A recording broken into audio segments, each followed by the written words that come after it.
Have you submitted a letter calling for Theresa May to go? No, I haven't. And if I ever were to, the first and only person who would know would be her, because I talked to her first. But so no, I haven't. Okay, what are you hearing about how many letters have been submitted? Well, yeah, look, nobody. I don't think anybody knows other than Graham Brady, to be quite honest. But it does sound like a lot. It does sound like over 40, and so it seems to be teetering close to getting over the 48, the critical number. So, but we will only know when it happens. Okay, if there are 48 letters, do you think she'll pass the vote of confidence? She then needs 158 to vote against her. That's really hard to tell. I mean, the simple truth is that the argument here is not really about Theresa. It's about Theresa's policies. It's about the Prime Minister's policies. And I mean, I've been running a campaign for 3 months to try and get her to change it, unsuccessfully, I have to say.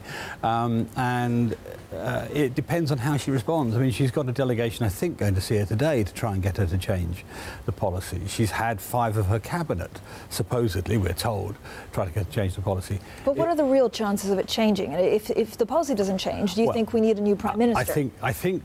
Well, I'll tell you what advice I'll give her in a second, but I think that the likelihood of her changing her mind on it is pretty small. She doesn't often change her mind.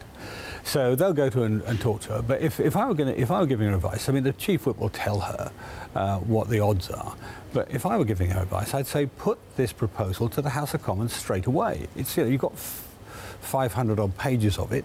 Well, it has to go to Brussels first, doesn't it? Well, not really. I mean, it's been agreed with the Commission. It's agreed with her negotiators, with her. Why do you need to go to Brussels first? Why not come straight to the House of Commons? Because if she goes to Brussels and they all say, yes, fine, we all like this, tick it off, comes back and is defeated in the House, what does that do for you? And the difficulty now, and I think this is what's driving a lot of the campaign for letters and so on, is that we're going to run out of time.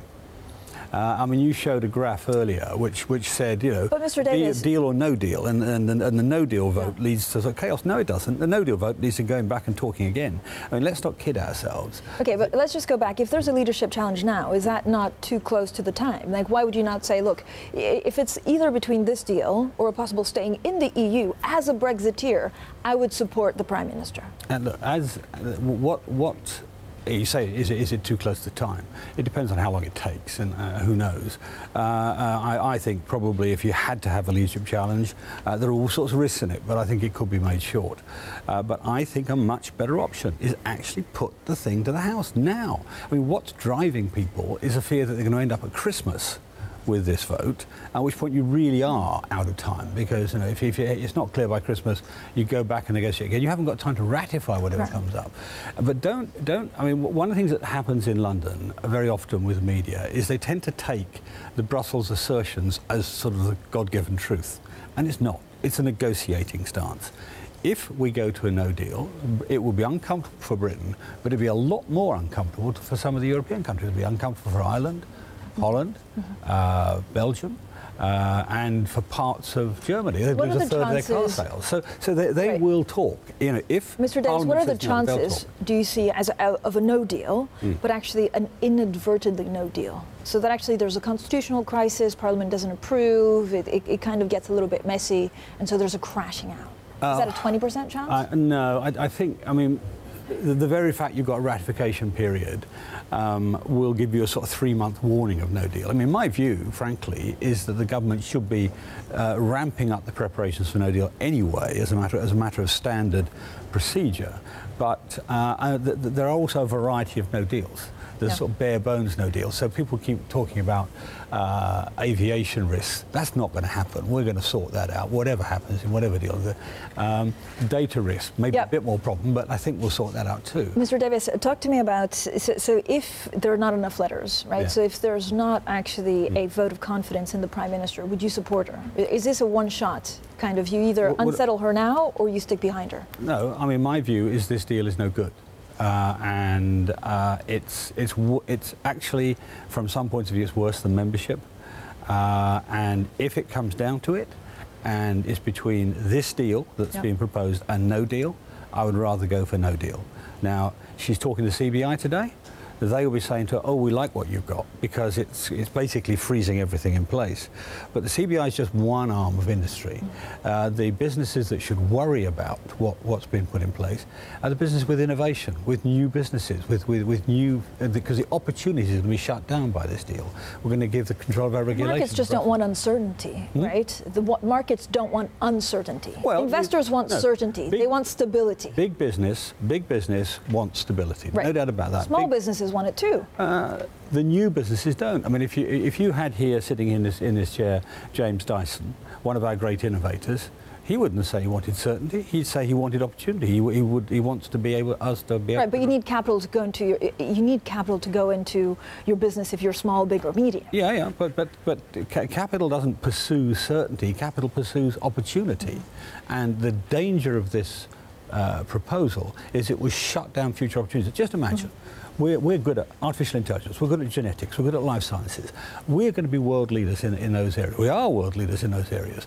If in 5 years' time, Brussels is controlling the regulations for all of those areas where we are supposedly world leaders, we won't be world leaders for very long, because they'll rig the regulations against us, as they've done in the past. Mr. Davis, so you're asking Theresa May to actually go put this to Parliament straight away. Put it to Parliament straight away. You've said in the past that Parliament would vote behind a deal out of fear. Do you think it'd be the case now? No. That was a misinterpretation. What I said was that both sides in the negotiation were driven by fear of no deal. Not Parliament, but driven by fear of no deal. That means that both sides will have pressure on them to come to a conclusion, which is why I say if she goes back after losing in Parliament, because that's what I think will happen. So you think she would lose? I think she would lose. I think it's very likely. Now and in December, no matter when she does. Whenever she brings it, I think she'll lose.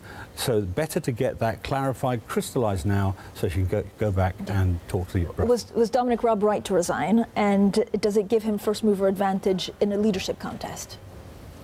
Well, he's right to resign because he, like me, recognises this deal is not the right thing. And anyway, I mean, I'm the last person to criticise him. Well, I resigned rather earlier for almost exactly the same. Okay, but would you support his candidacy as Premier? Is what I would ask. He hasn't declared a candidacy. The famous line is there is no vacancy, and I don't think there will be one in truth, but we'll see. Dominic's an old friend of mine. I brought him into politics. He was my chief of staff, so we'll talk. Okay, does the reshuffle on Friday change anything? Do you think it changes the dynamics? No, not really. I think the driving feature here is not about the details of who's doing what. Indeed, I mean, Steve Barclay is a very good man, but who's replaced Dominic really, I think, has been confined, as far as I can tell from the press coverage, to simply the no-deal preparation or the future preparation, not to the negotiation. So, if anything, it's slightly more centralised in number 10 than it already was, but it's been centralised in number 10 since Christmas of last year. So, I think, no, it doesn't change anything at all. The dynamic here is this deal good enough? Answer, no. How do we get out of that? It's a fast vote. Do you think this is the best deal that the Prime Minister, A, could get, and 2, that she thinks she could pass through Parliament? No, it's well known, I mean, partly because I put something in my resignation letter, that I have had concerns about the whole strategy, whether it was agreeing the wording on Ireland in December, whether it was allowing the Commission to undertake their approach, which sequenced it so all their things came first and ours came last, whether it's allowing this vague future partnership issue to go through and effectively pay for 39 billion pig in a poke, is a sort of crude old English phrase for it. All those things are bad strategy, and so this was not necessary. Brussels is not made of titanium. It will flex if its own interests are pressured, and we should have been pressurising them much more. With what bargaining chip, right? Once you trigger Article 50, is time not on the other camp's side? No, time plays both ways. Only if you behave like a sort of nervous cat. The simple truth is that many of the people arguing back here, frankly undermining the government's negotiating position by saying, "Oh, we can't do this, or we're afraid of no deal, we're afraid of this, we're afraid of that."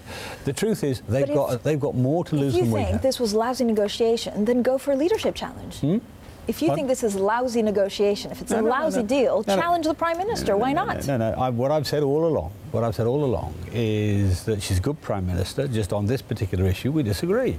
Which is the only thing she needs to get right, though. You could argue as Prime Minister. What else is more pressing? There are well, pressing. No, of course it's very pressing, but there are a few other things going on. Mr. Davis, the National Health Service, the welfare reforms, universal credit, all those things are incredibly important. Everything seems to be linked to Brexit. But so how do you see it going?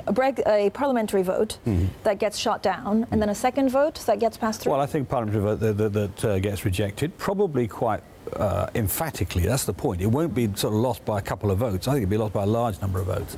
And then she goes back to Brussels and says, I can't deliver what you've asked for. Right. What happens after that? And then they've got to choose. They have got to choose. Do they want no deal or do they want a deal? And they will decide, I'm sure, in those terms, they want a deal. Whatever they say today, they'll decide they want a deal. What if they don't want a deal? Well, they do. Up until now. But what if they don't? Wait a minute. Up until now, look, in a judgment, in a negotiation, you've got to make judgments. And up until now, the Commission has been allowed to get away with every pressure play. When the time comes that the people like the Dutch, the Belgians, the Irish, the German industry see that there's a risk, then they'll move. And the BDI, only 3 or 4 weeks ago, suddenly said, we can't have no deal.